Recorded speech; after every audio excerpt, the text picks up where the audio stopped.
Por ser judeu, Viktor Frankl, médico e psicólogo austríaco, foi maltratado no campo de concentração de Auschwitz, na Alemanha, durante a Segunda Guerra Mundial. Depois da guerra, escreveu um livro sob o título O Homem em Busca de Sentido. Nele narra o drama dos 6 milhões de judeus que perderam a vida sob o governo nazista. A obra mostra o poder da esperança. Aqueles que abandonaram a esperança morreram. Os que não perderam a confiança de que, ao final, estariam vivos, salvaram sua vida. Os que procuravam incentivar outros também sobreviveram, com o corpo e a mente sãos. A esperança tem um poder incrível. O sonho e a esperança são a força motriz que permite ao homem não ser alcançado pela frustração, sob nenhuma circunstância. A esperança é importante na vida cristã. Crer em Deus não quer dizer que seremos sempre felizes e alegres. A vida cristã é um misto de sofrimento e alegria. O cristianismo não ensina que quando se aceita Cristo, o sofrimento desaparece imediatamente. O cristianismo é uma religião que abraça continuamente o sonho e a esperança, e assim supera todo tipo de obstáculo. O sofrimento em Cristo é a semente da esperança. Por isso mesmo, o cristão deve dar graças em meio ao sofrimento. Essa é uma fonte de poder que nos permite vencer o mundo. É preciso conceber o sonho e vencer o sofrimento, pois é essa a atitude que o Senhor quer que o cristão tenha. Ao estudarmos a vida de José, damos-nos conta dessa verdade. O sofrimento de José, o sonhador, supera facilmente qualquer sofrimento que venhamos a enfrentar hoje. Vejamos um pouco mais detalhadamente como Deus realiza o sonho em meio ao sofrimento. José, um homem que plantou a semente do sonho.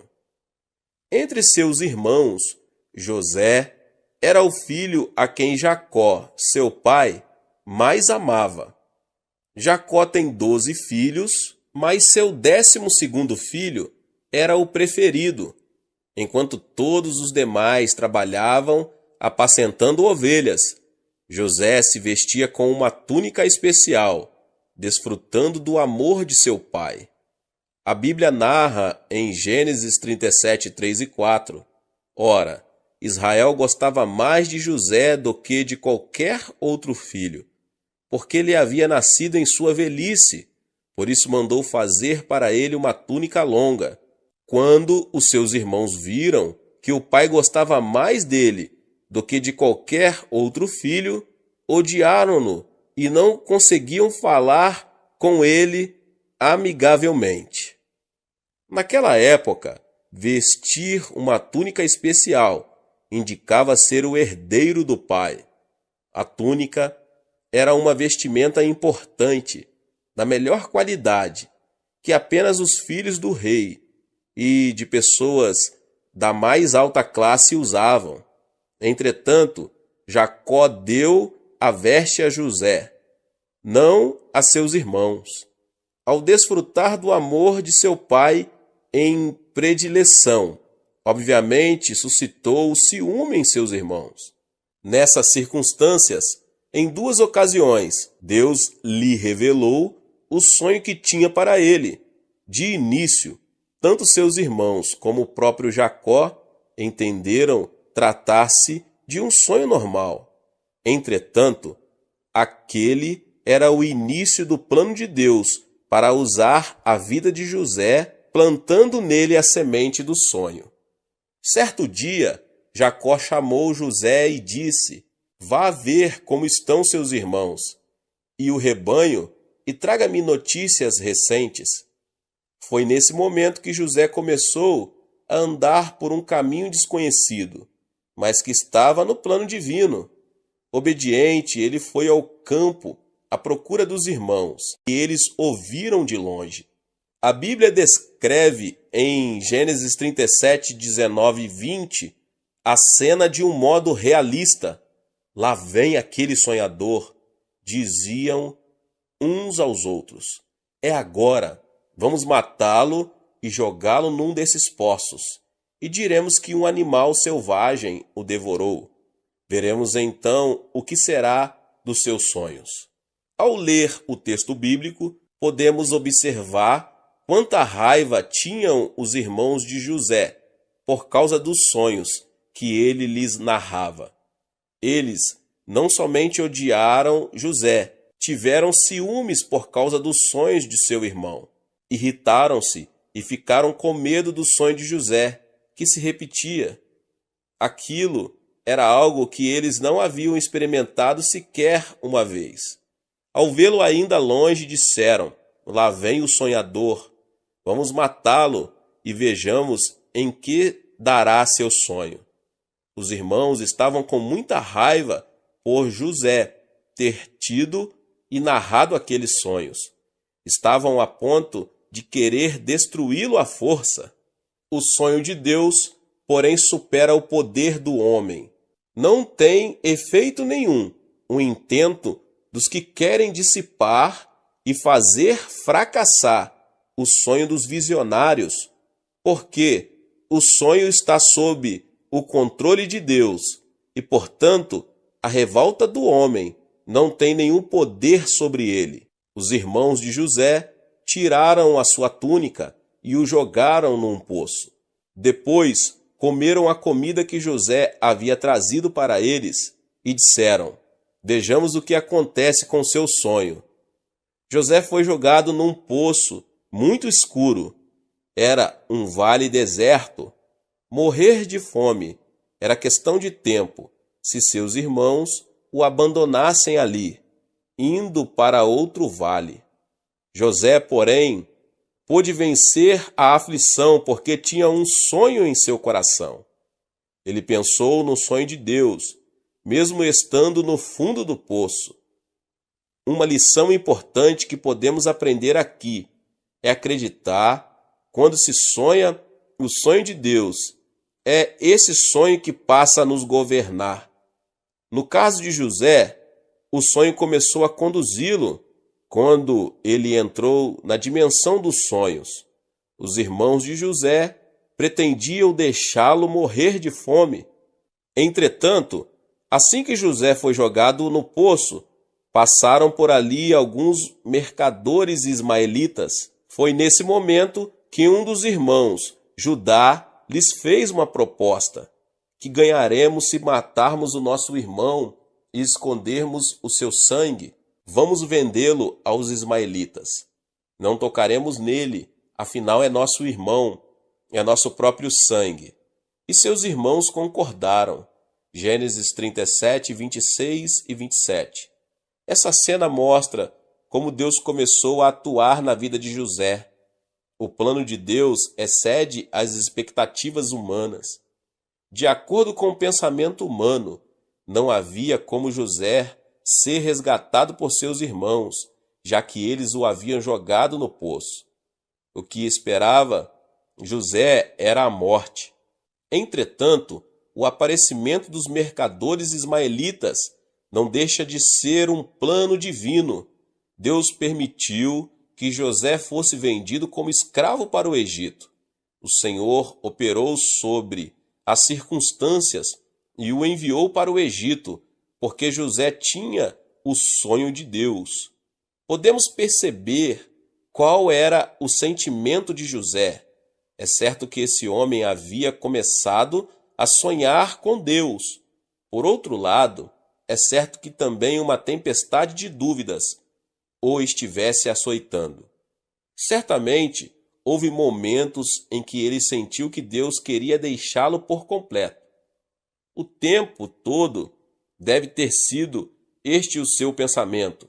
Por acaso Deus está vivo? Tenho certeza de que foi Deus que me revelou este sonho? Então, por que estou enfrentando essas dificuldades? Além disso, deve ter sentido medo, com lágrimas nos olhos, questionando se Deus o havia abandonado.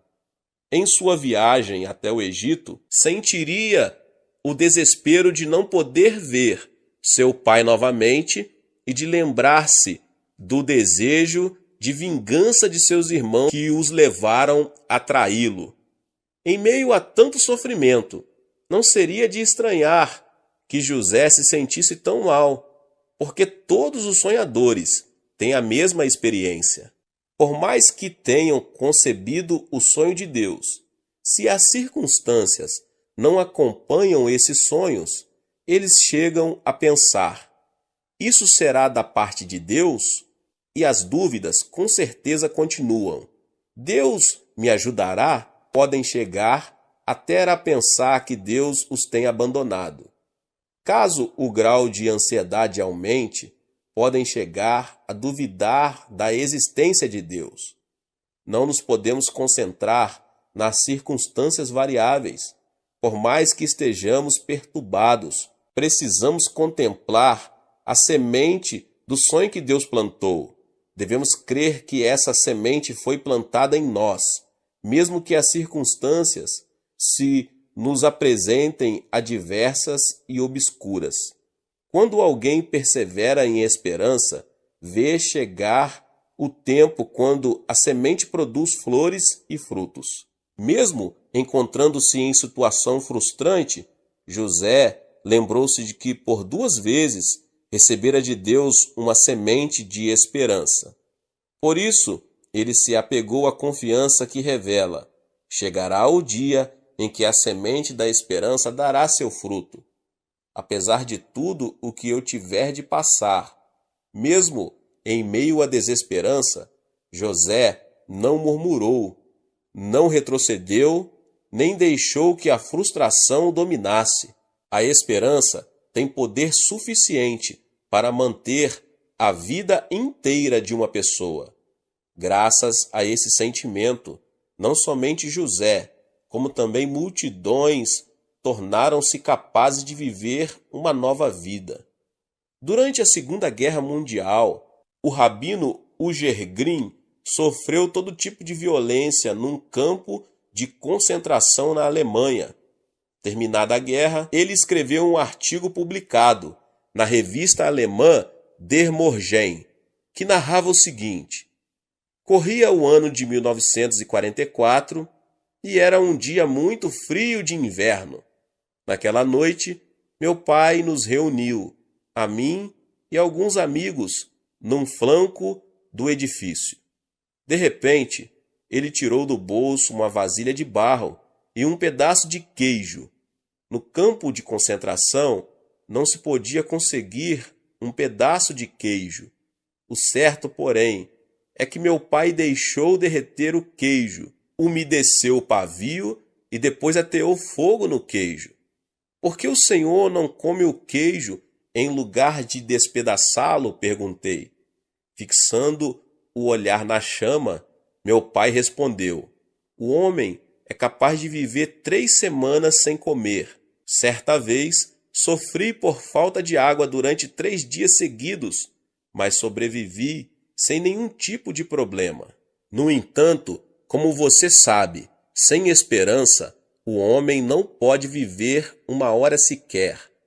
O motivo de eu ter ateado fogo no queijo é que, embora estejamos num campo de concentração, eu queria garantir para vocês que Deus está conosco como uma chama de esperança, da mesma forma que a chama está nesta vasilha.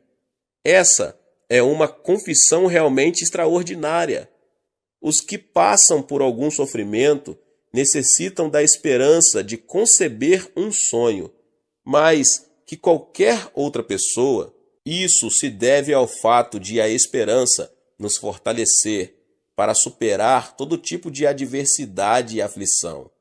Jesus Cristo representa todos os que foram vivificados pela esperança em meio ao desespero. O desespero sentido por Jesus é algo que não se pode descrever com palavras humanas.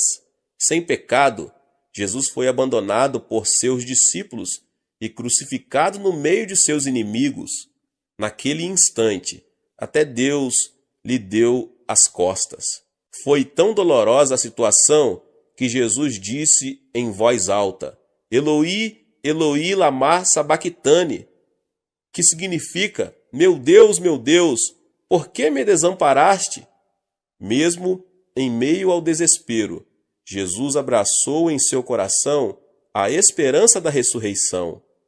Foi por isso que, depois de sepultado por 3 dias, ele ressuscitou, venceu a morte e o Hades e converteu-se na chama eterna da esperança. O cristianismo é a fé que aceita um Cristo como este. Devemos nos lembrar de que, mesmo em meio à escuridão total, a chama da esperança não se apagou. Neste sentido, a fé cristã consiste em contemplar a esperança da ressurreição em meio à morte da cruz. A semente da esperança da primavera já foi plantada em meio ao frio do inverno. Por mais que os lagos se congelem e tudo pareça dizer que a primavera jamais chegará, a esperança da primavera já foi semeada. Em seu devido tempo ela surgirá, trará flores e frutos. Assim, todo aquele que está em Cristo nunca deve perder a esperança. Esta é a história do professor Toyohiko Kawaya, considerado uma das grandes personagens mais importantes do século XX. Ele nasceu no campo e chegou a Tóquio com a idade de 15 anos.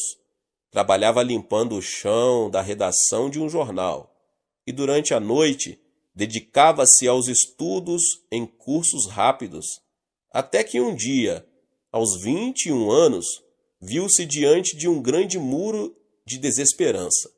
A tuberculose havia lançado suas raízes e, depois de vomitar sangue, foi a um hospital, apenas para ouvir a notícia de que era tarde demais e não havia esperança de cura para ele. Sua frustração foi muito grande. De acordo com a avaliação humana, estava tudo perdido. E é óbvio que ele perdera a esperança. Depois de passar dias de cama, ao descobrir que não havia nenhuma esperança, decidiu por fim a sua vida, para não dar trabalho a ninguém. Alguns anos antes, porém, ele havia aceitado o Evangelho de Cristo, que lhe fora apresentado por um missionário estrangeiro. Quando estava prestes a se suicidar, ouviu uma voz recriminando-o. Por acaso Jesus pensou em se suicidar quando seus discípulos o traíram? Mesmo ao carregar a cruz, Jesus não se deu por vencido, porque tinha a esperança da ressurreição. Ainda que se encontrasse em meio à frustração e à desesperança, ele nunca se deu por derrotado. Graças a essa voz, Toyohiko se deu conta de algo mais importante. Se esse Jesus está em mim, eu também tenho a esperança da ressurreição. Porque a ressurreição de Jesus está em mim, não levarei em consideração a desesperança. Visualizarei a ressurreição. Vou começar de novo. Levantou-se e colocou seus pertences num carrinho de mão e foi viver numa região muito humilde chamada Nigaya. Foi o lugar que ele escolheu para anunciar o evangelho da esperança de Jesus Cristo, ajudando as prostitutas, alcoólatras e criminosos. Vocês estão vivendo num bairro muito pobre. Muitas são prostitutas, outros alcoólatras e criminosos. Mesmo assim, há esperança para vocês. Se receberem Jesus Cristo como seu Salvador, a semente da esperança brotará, dará fruto e vocês se transformarão em homens e mulheres totalmente novos, dizia-lhes Toyohiko Kawaya. Ele não cessou de anunciar o evangelho da esperança, mesmo quando se encontrou em meio ao desespero da enfermidade e da morte. Foi assim que a tuberculose foi vencida pela esperança. Deus prolongou seus dias e todos se lembram de como aquele homem anunciou Jesus e fez florescer a mensagem do Evangelho naquela área pobre. Momentos antes de entrar naquele bairro desprezado, o professor Kagaia escreveu: Eu, Toyohiko Kagaia, estive morto e ressuscitei recentemente. Comecei a viver a ressurreição eterna, atravessando a linha da morte. Ainda que a desesperança o castigue e a morte o ameace, você pode começar a viver uma vida nova, se tão somente descobrir a esperança de Deus. A esperança converte-se numa semente que dará fruto amanhã, bastando para isso que você despreze a desesperança e abrace a esperança. Agora veja Deus em meio aos sonhos de José. José não atravessou o vale de sombra e morte sozinho. Deus nunca o abandonou, nem se separou dele. José foi vendido como escravo à casa de Potifar. Naquela época, a condição dos escravos era pior do que qualquer outro tempo. Eles viviam e dormiam junto com os animais. José não via Deus, mas Deus estava com ele e o fez prosperar em todas as coisas. Em tudo o que José fazia, ele alcançava sucesso, porque Jeová estava com ele. Ele era um simples escravo de Potifar. Ao ver o sucesso que José alcançava em tudo o que fazia, seu senhor impressionou-se muito e o nomeou mordomo da casa. O Senhor estava com José, de modo que este prosperou. Gênesis 39:2. Se Deus estava com José em meio a seus sofrimentos, e se todo o desenrolar de sua história fazia parte do plano divino, não podemos evitar a seguinte pergunta: por que Deus não o exaltou assim que ele chegou ao Egito? Se Deus havia planejado usá-lo, por que desde o começo não o estabeleceu num posto de liderança, de acordo com a sabedoria humana? Isso é incompreensível. Entretanto, meditando na relação entre o oleiro e o barro, podemos entender o porquê de todas as dificuldades vividas por José. Por si só, o barro não pode transformar-se num vaso. Só nas mãos do oleiro o barro pode ser transformado num instrumento útil. O oleiro não pode usar a terra em seu estado bruto. Esta precisa ser trabalhada para tornar-se suficientemente maleável, a fim de que o oleiro possa moldar um vaso. O plano de Deus foi trabalhar a vida de José durante 10 anos, com o objetivo de usá-lo como um vaso grande e precioso. O sofrimento de José continuou porque seu destino era um vaso melhor. Quando Potifar nomeou José mordomo da casa, a esposa de Potifar começou a tentar José. Pediu-lhe várias vezes que se deitasse com ela. José, porém, repeliu-a.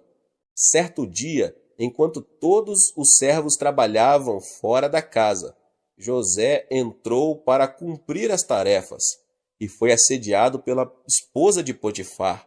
Ao se levantar pela manhã, vendo José dentro da casa, ela viu a oportunidade, abraçou-o e disse, tentando José: Vamos, deite-se comigo. José refutou aquele convite replicando: Não posso cometer esse pecado. No entanto, ao fugir, não pôde levar com ele o seu manto, porque a esposa de Potifar o havia segurado em suas mãos. E foi justamente isso que aconteceu. A esposa de Potifar, pegando a túnica de José, começou a gritar: Fui ofendida e maltratada. José quis me assediar sexualmente, e quando eu gritei, ele fugiu. Com essa tática, ela culpou José de tê-la assediado. Era o começo de uma nova etapa de sofrimento para ele. Não havia testemunha. Além do mais, a mulher era nada menos que a esposa de Potifar. Ninguém se pôs a favor de José. Ele era um simples escravo. Não podia sequer justificar-se.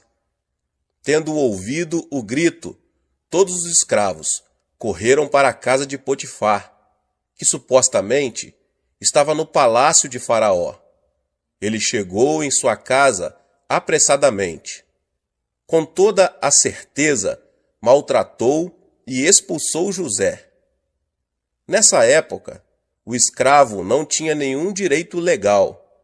O dono podia matá-lo como a um animal. Além disso, o adultério era considerado um pecado tão sério que era preciso que aquele que o cometera fosse a julgamento. O futuro de José era tenebroso. A única coisa que lhe restava era o próprio corpo, porque seus irmãos o haviam vendido como escravo. Mas até mesmo a sua integridade física estava em perigo. Foi nesse momento que José lembrou-se dos sonhos que tivera.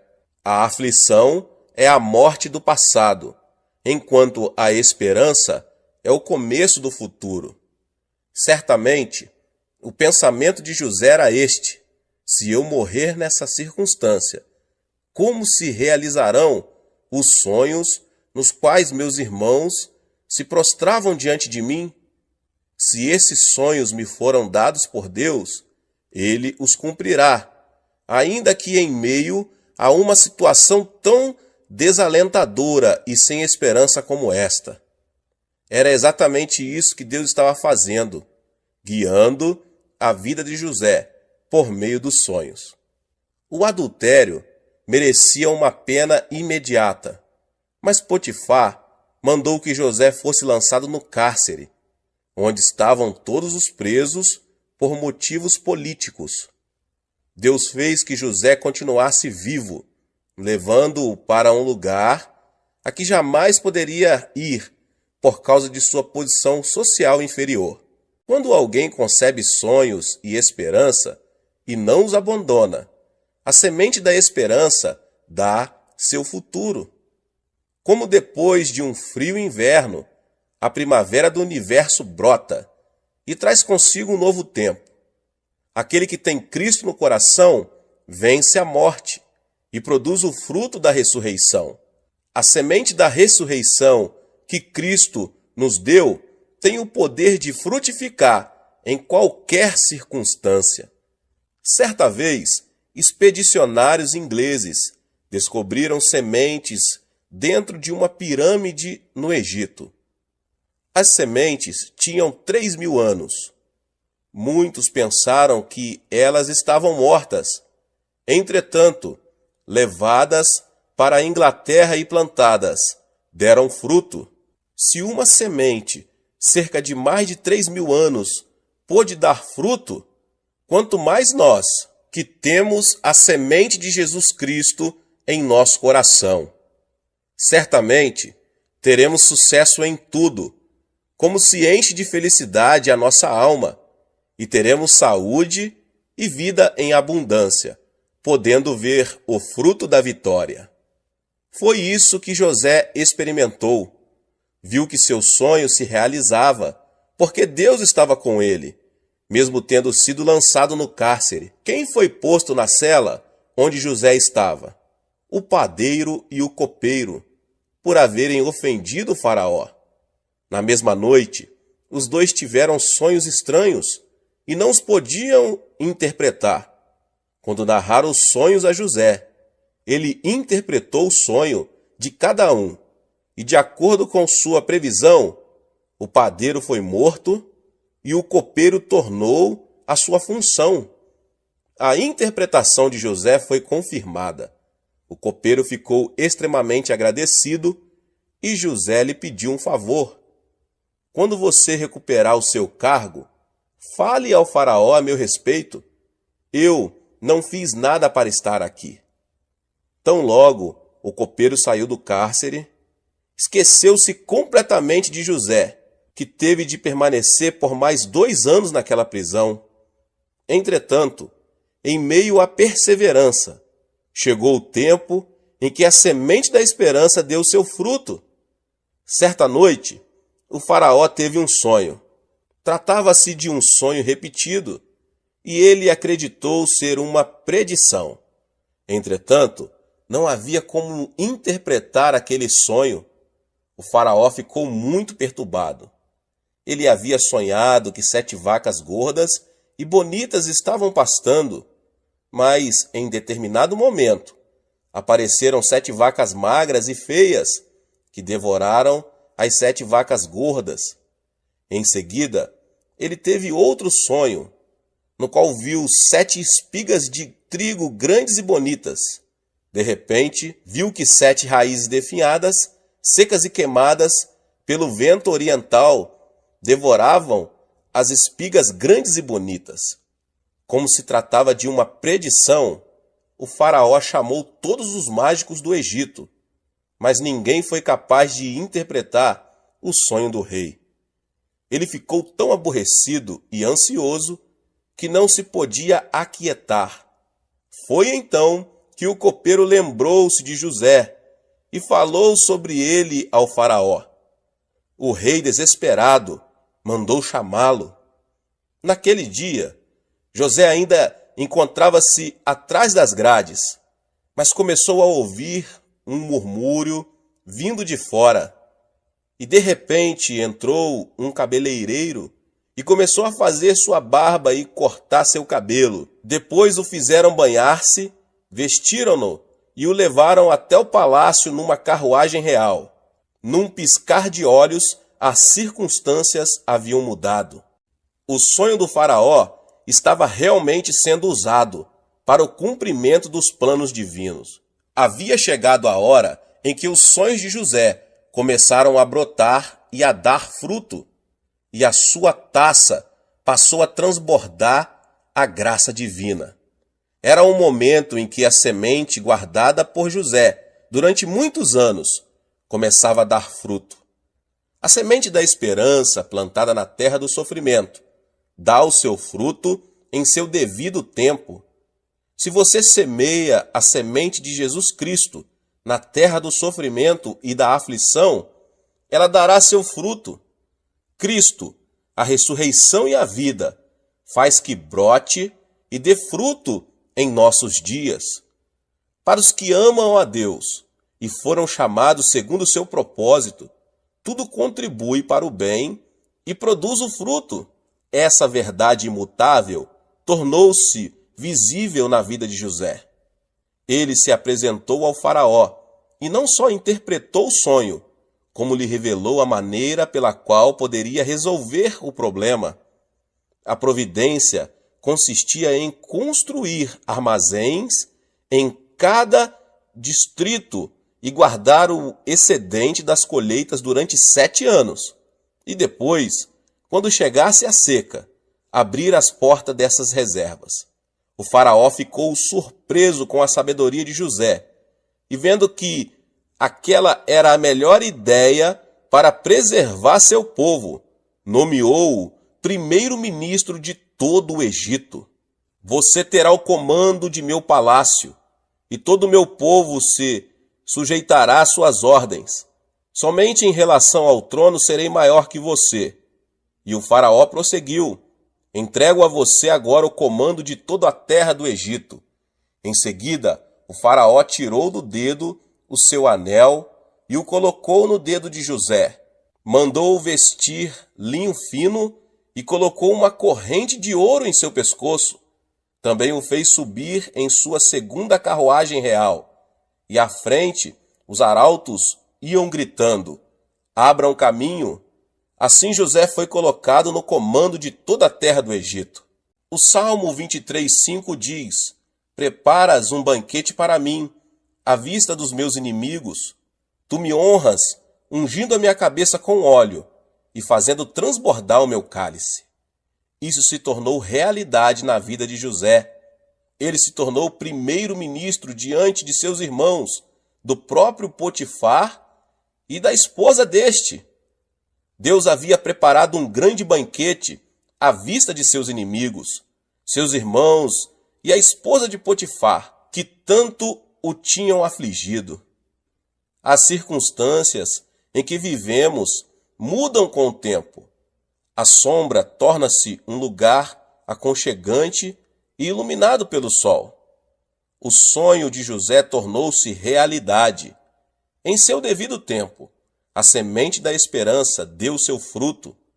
O resultado de José por ter perseverado em meio à noite mais escura, o fruto de ele ter enfrentado a pior tempestade, foi ele chegar a ser primeiro-ministro. Deus permitiu que José vivesse no cárcere durante 10 anos para moldar sua vida, até que chegasse o dia em que ele viu a oportunidade e teve suficiente sabedoria e capacidade para emocionar um rei. Não é que José tenha conseguido isso por seus próprios méritos. Deus o ajudou. Deus, o oleiro, moldou a vida de José, com o objetivo de fazer desse homem um vaso que contivesse sabedoria e conhecimento. A partir daquele momento, ele viveu sob a graça divina, a ponto de conseguir salvar a vida de muitas pessoas. O sonho de José não somente traz consigo a glória de uma pessoa, como também a sobrevivência de milhares de egípcios e dos que vieram do Oriente Médio. É de admirar que, quando Jacó, o pai de José, morreu, seus irmãos se tenham reunidos ansiosos e afirmado: nosso pai está morto, e chegou a hora de José se vingar de nós. O fato é que os irmãos de José nunca tiveram paz, desde o momento em que venderam o irmão. Pensaram que José não se havia vingado por causa da presença de Jacó, seu pai, mas que, naquele momento, faria isso. Mas em Gênesis capítulo 50, verso 15 diz: vendo os irmãos de José que seu pai havia morrido, disseram: e se José tiver rancor contra nós e resolver retribuir todo o mal que lhe causamos? Os irmãos anteciparam-se e mandaram dizer a José: antes de morrer, teu pai nos ordenou que disséssemos o seguinte: peço-lhe que perdoe os erros e pecados de seus irmãos que o trataram com tanta maldade. Agora, pois, perdoa os pecados dos servos do Deus do teu pai.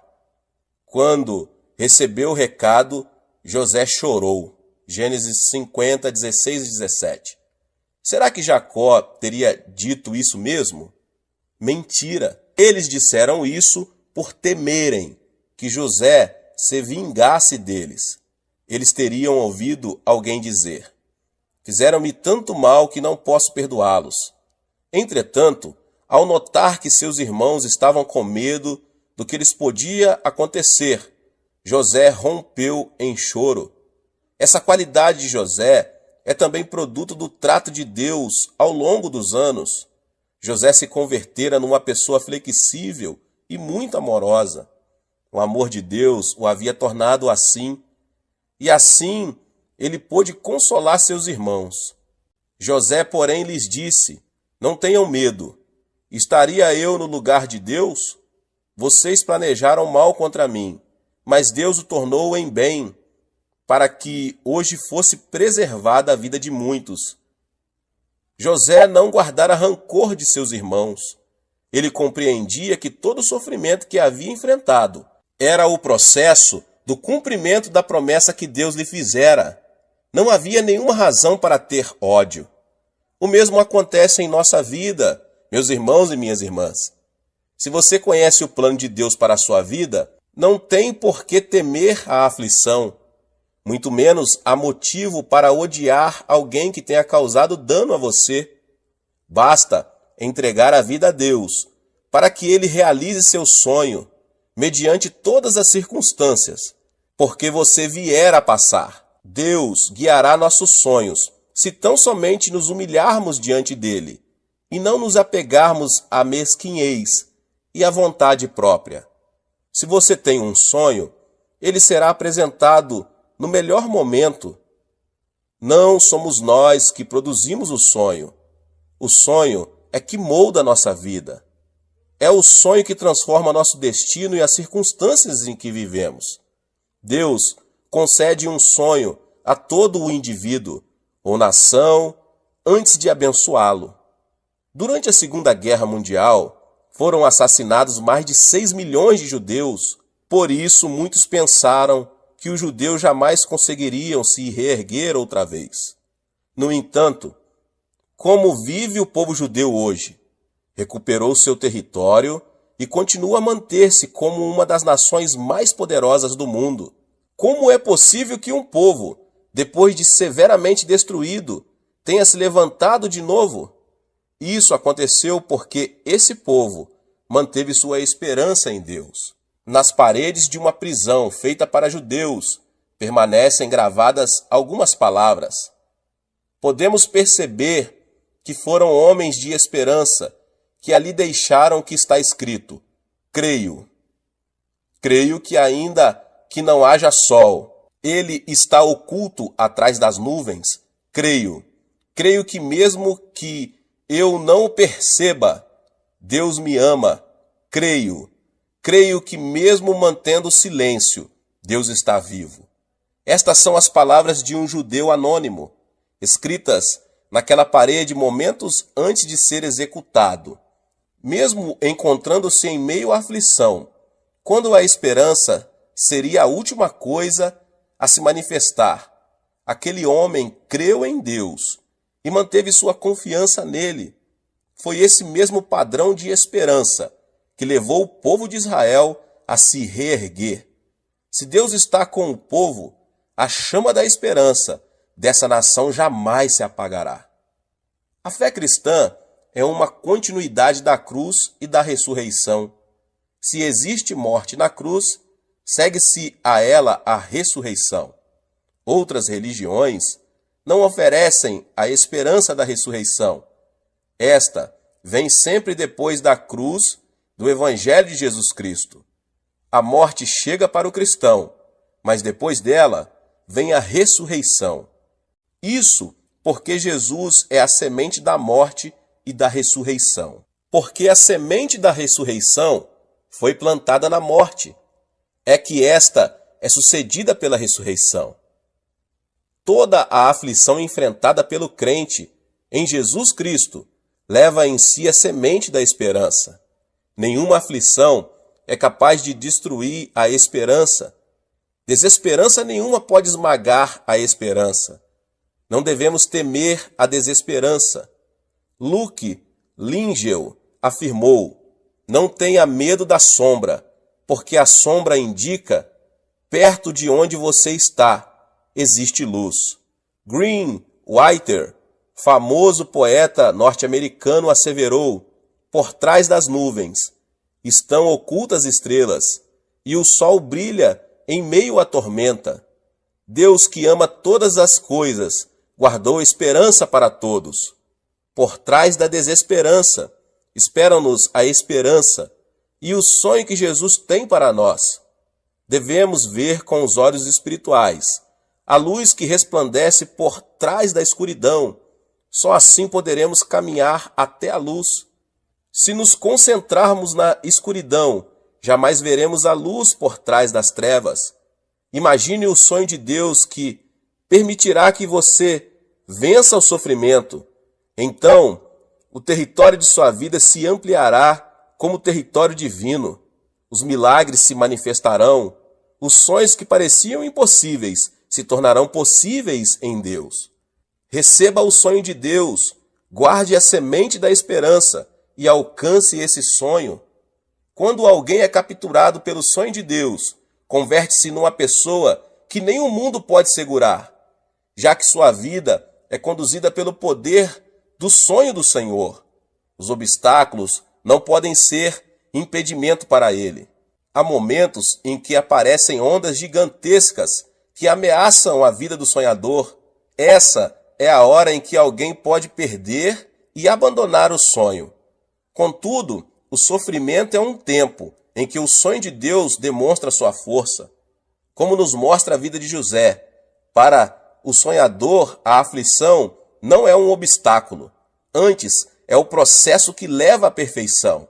Assim, podemos nos conservar tranquilos, pois Deus tem o poder para vencer qualquer obstáculo.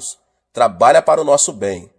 O segredo da sabedoria da vida está em sonhar com êxito, porque o mundo é atraído pelos sonhadores.